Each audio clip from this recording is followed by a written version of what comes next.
How Poland has changed its borders throughout history. This is the video that I'm going to be reacting to today by the channel General Knowledge. Go and check it out. It's an amazing channel. Link is in the description. Let's watch it together. Let's learn something new about Poland. Poland. Today we all know Poland as this country in Central Eastern Europe, and the reality is it always existed there, sort of. And the sort of part is pretty important, because throughout history, since its very first establishment, Poland's territory has moved around quite a lot. It's not like the examples we saw in a previous video about countries that moved, with Bulgarians or Hungarians straight up moving their nation from one place to another. Had no idea. No, Poland's case is more one of a series of gradual shifts. So to understand how Poland's territory has evolved, how its borders have changed, and how its location has effectively moved, we're going to do the following. Take a trip through Poland's history from the moment of its creation to its various key moments throughout time, most of them. By the way, sorry for interrupting. I want to react to more videos about the history of Poland. Can you recommend me some good ones to watch? Being connected to territorial changes. Understanding these moments of change and what caused them throughout Poland's many forms of existence, tribe, duchy, kingdom, commonwealth, and republic, all the way up to today's modern territory and borders. Let's jump right into it.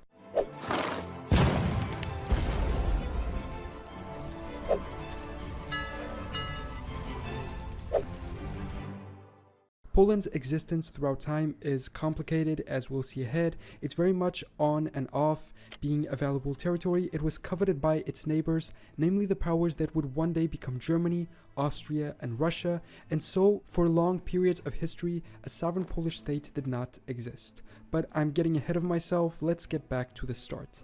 The first instance of a Polish sovereignty can be the tribe of the Polans. The Polans were, in the 9th and 10th centuries, a tribe of West Slavic people. They existed here in much of what is today modern Poland, and they neighbored other tribes that were the historical predecessors of their future neighboring countries, the Veleti, the Vistulans, the Moravians, and the Czechs, among others. It's interesting how we can actually read an excerpt from a medieval religious text. That's so interesting. That is why usually the Czech Republic is divided into two when they talk about it, right? There's the Bohemian part, and then there's the Moravian part. You can actually trace it back to ancient. I mean, not so ancient, but yeah, to 1,000 years ago. That says across the Oder River are the Polans. The Oder River today is one of the borders between Poland and Germany. It's interesting how it was a natural border even back then. Taking up a leading role at the time, the Polans were able to unite several groups under the rule of the House of Piast, the first ruling dynasty of the nation. And so, expanding their territorial control, they founded the first duchy of Poland in the year 960, taking its name from the leading tribe and being ruled by Mieszko I. And Mieszko achieved two additional things that contributed to the expansion of Poland's territory at this time. First, he united most of the Lakitic tribes. Here the red line shows us the Polish border in the year 992 at the time of Mieszko's death, and it was significantly larger than it had been a few decades before. It's really impressive how much it grew. In dark red is the duchy's initial area of control. The north, Pomorze, Mazowsze, and Lithuania were annexed by 980, while the south was just at the end of his reign, and the territory they controlled wasn't that far off what modern Poland is. The viability of the emerging state was assured by their persistent territorial expansion, beginning with a very small area around Gniezno before the town itself even existed. And second, he began the nation's conversion into Christianity, one of the first to do it this far east into Europe at the time. This conversion was determinant because it allowed his son and successor, Boleslaw I, to turn the duchy into a kingdom, the Kingdom of Poland. But first, let's take a minute to thank BetterHelp for sponsoring this video. BetterHelp is the world's largest therapy service, and it's 100% online. Okay, if you need this, go definitely and check it out to help support this amazing channel. I'm gonna skip it for now. And it's interesting because Boleslaw was key to maintaining a unified Poland. He was his father's oldest son from his first wife and wasn't meant to inherit the crown. Mieszko instead intended his younger sons from his second wife to divide the duchy amongst them. Boleslaw was able to push them aside and inherit full control of the crown, keeping the territories together.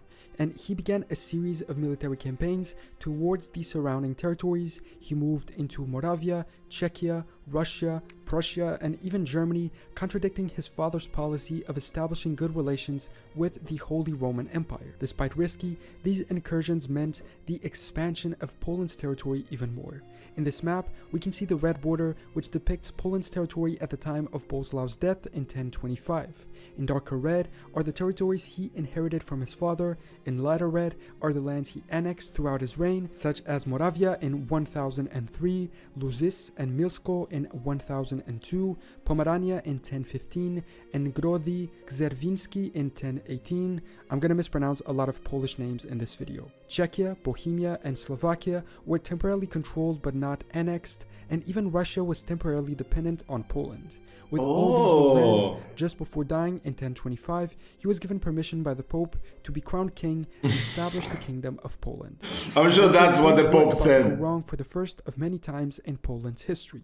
Boleslaw's sons fought amongst themselves, and then they all died, which led to various internal turmoils and foreign invasions. In 1039, there was a Bohemian invasion, and losing territories, the First Kingdom collapsed, going back to being a duchy. 3 rulers after that did a good job at building back Poland, starting with Casimir the Restorer, then Boleslaw II and Vladislav I. These were able to regain territories and re-establish the kingdom in 1076. By 1102, Boleslaw III rose to power, and Poland looked much like it did at the time of its first ruler, Mieszko. At the start of his reign, Poland controlled this area here in darker red, annexing the remaining shades throughout his reign and reaching even more territory by the time of his death in 1138. With Poland now reaching into Pomerania and expanding its Baltic Sea coast, conquering for instance the important location of Gdansk, which would prove symbolic in Poland's history far into the future. When in 1138 Boleslaw III died, the kingdom was fragmented, dividing it into 5 principalities: Silesia, Greater Poland, Mazovia, Sandomierz, and Krakow. The first 4 provinces were given to his 4 sons, who became independent rulers. The 5th province, Krakow, was to be added to one of them, who would be elected by the others as the representative of all of Poland.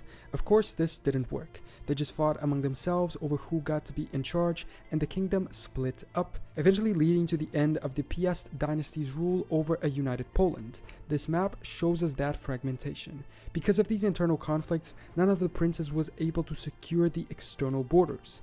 Borderlands either declared independence or were annexed to neighboring states. The emergence of a new regional power, such as the Teutonic Knights, brought unbalance, which was aggravated by foreign invasions such as that of the Mongols. It's interesting that the Teutonic Order actually arrived by invitation of one of the Polish princes, Conrad I of Mazovia, to fight off pagans in Old Prussia.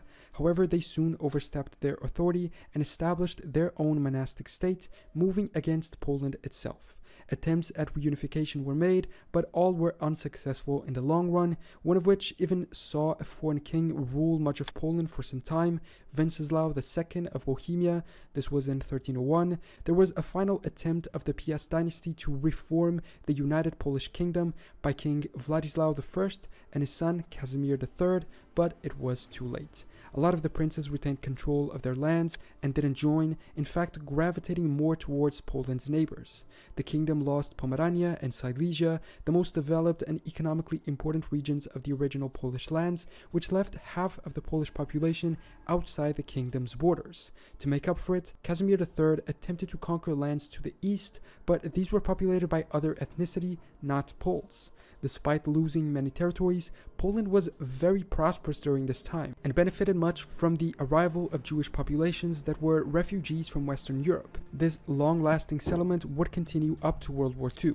During the time of Casimir III's rule, Poland's first territorial shift took place, with its territory moving further east. In this map, we can see it. Their borders at Casimir's death in 1370 included many lands previously not under Polish control and excluded many of the ones previously united under the kingdom. The north, Prussia and Pomerania were lost to the Teutonic Order, Silesia was lost to the Kingdom of Bohemia, and the Grand Duchy of Lithuania expanded far into the east. When Casimir died without an heir, his nephew Louis I, King of Hungary and Croatia, inherited the Polish throne with Hungary and Casimir Croatia as a regent. This was effectively the end of the Piast dynasty's rule.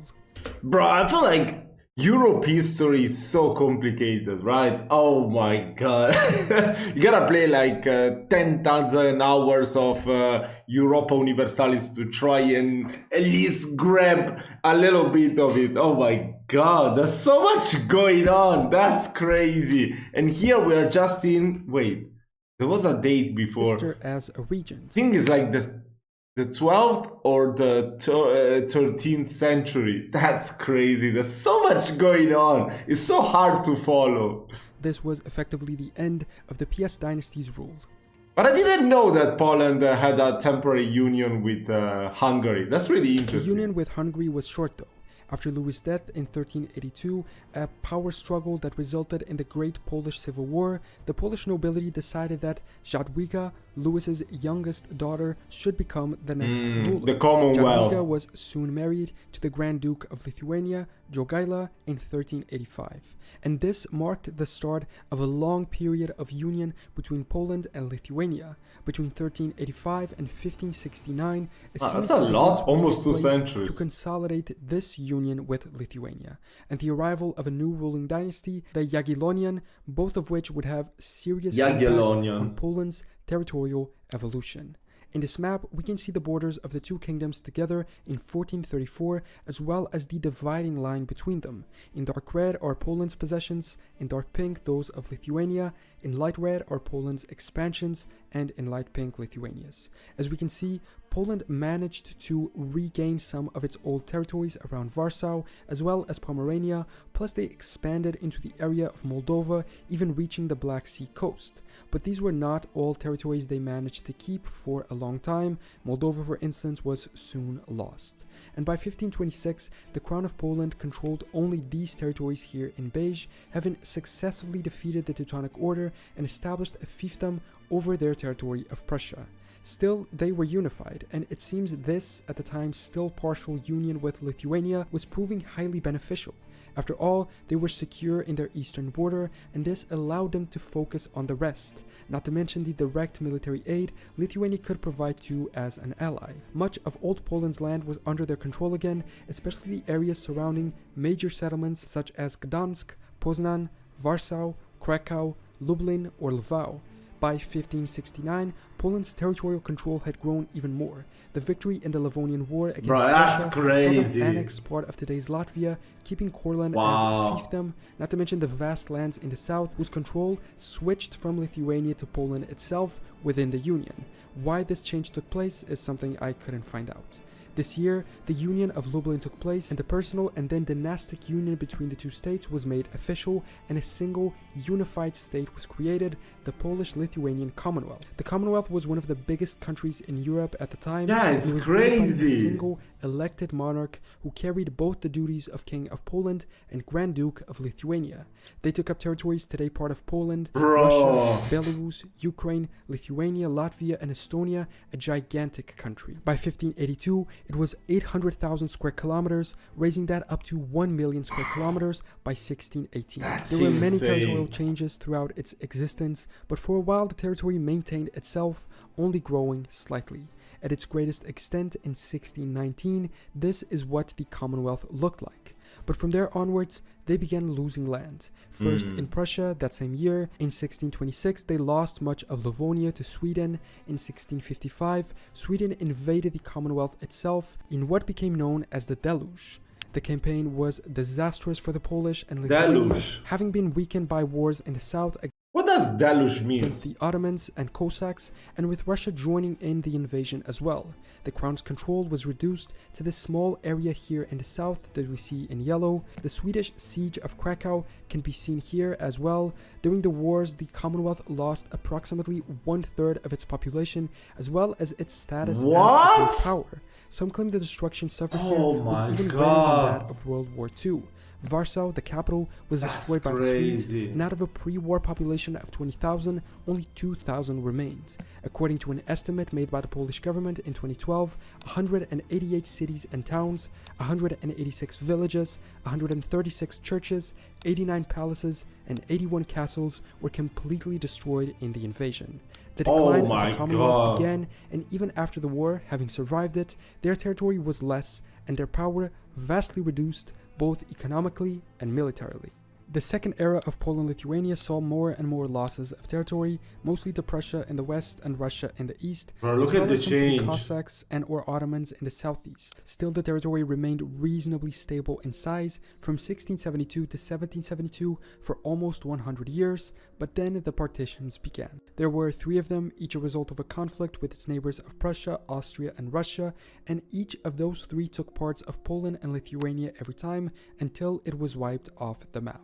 The first one Bro, I didn't know that Russian flag at the time was like this. What changed? of Poland and Lithuania every time. I mean, I guess it was the communism that they changed the flag like that. I mean, we do need to check out some flags history. I mean, I can recognize flags, but I don't really know what's the history behind. I mean, I know the one for Italy and other countries, but not too many other ones. Until it was wiped off the map.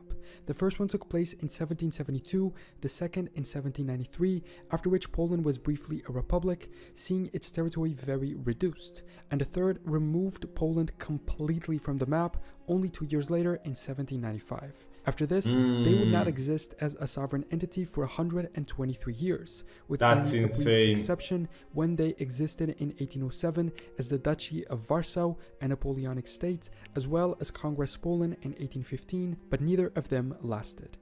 After World War I, with the defeat of Austria-Hungary and Germany as the central powers, and with the collapse of the Russian Empire with the Bolshevik Revolution, a second Polish Republic was created, taking up this territory, closely resembling its previous territory during its early days as a kingdom, and also during the Commonwealth with Lithuania, with special relevance to their taking of part of Pomerania and Poznan, as well as part of Silesia from Germany and Gdansk, all 4 of which had been German for quite some time and had a lot of German populations. They existed from 1918 to 1939, year when Germany invaded them again in agreement with the Soviet Union to attempt to wipe them off the map once more. Germany took most of it, fully annexing part and establishing a general government protectorate in the rest, bringing havoc and destruction everywhere. The Soviet Union, in turn, annexed the eastern provinces.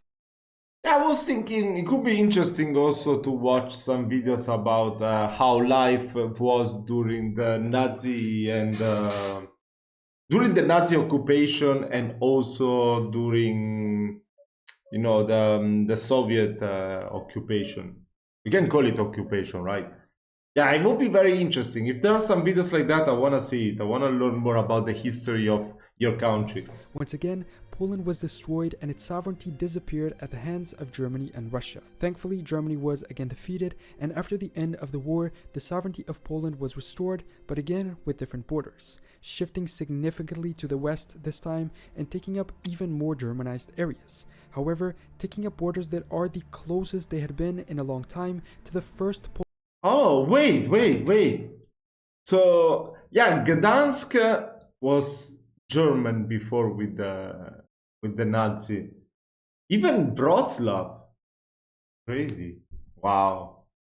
However, taking up borders that are the closest they had been in a long time to the first Polish kingdom of Boleslaw I in the year 1025. That first map we saw shows us this as well. And I think the explanation Oh, of the even seemingly Krakow. inexistent or at least confusing No. at first has become Krakow more was clear in our travel throughout Poland's history of territorial changes. They first existed as a small tribe of the Polans, they confederated those tribes and were able to expand their territory further, becoming a duchy and eventually a kingdom, taking up this vast territory. Eventually, countless conquests What is the difference between a duchy and a kingdom? I'm sorry. and defeats took place, I don't know. all the way to the point of the Polish-Lithuanian Commonwealth, the territory in gold on this map. After its destruction and disappearance for 123 years, the country came back, and the chosen borders were the closest they could be to those of the Commonwealth, reflecting Poland's previous expansion into Eastern Europe as a way of compensation for their further previous losses in the West. When they disappeared again, a different decision was made upon the remaking of the state. First, the Soviet Union's temporary alliance with the Allied forces against Germany led to the fact that they couldn't lose territory. Am I the only one that thinks that Poland's map looks like a thumbs up, you know, like this? It kind of looks like a thumbs up, right? On a war that they won. This caused an inability to give Poland its eastern territories back. Second, the desire to better match the original Polish lands from the times of its creation, also perhaps adding territories to the west to make up for the fact that they couldn't get the eastern ones back, paired with an additional desire to weaken Germany after the war. This GIF shows us a comparison between post-World War I and post-World War II Poland, as well as the border changes of other European countries, and we can really tell that it was a significant shift in territory. By 1952, Poland fell into the sphere of influence of the Soviet Union, and despite not being a part of the USSR directly, it was almost a Russian puppet for this period. Being a part of the Warsaw Pact, the Soviets' version of NATO at the time, and being stuck behind the famous Iron Curtain of Europe. However, during this time, no territorial changes took place. By 1989, Poland was one of the first countries to break free from Soviet control, and with the collapse of the USSR altogether, their sovereignty was fully restored once again. So, that is the territorial evolution of Poland and the explanation of how and why it moved around in territory. I really appreciate that you will add all the different pictures with all the different years. This is crazy. That was such a great video. Did you notice any mistakes, or do you have any additional information about this topic?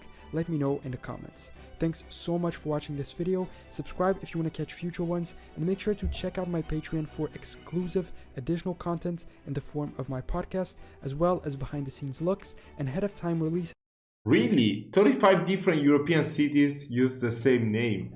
That's incredible. I had no idea. No, but I'm telling you guys, he makes the best videos. This channel, oh my god, it's just, I don't know. There's so many cool videos, so make sure to check it out. And if you have any more commentaries about what we saw, you know, about the history of Poland, its borders, let me know in the comments, because I really like to learn more from you, you know. And yeah, any additional videos you want me to check out as well. Thank you so much for watching. I will see you in my next video.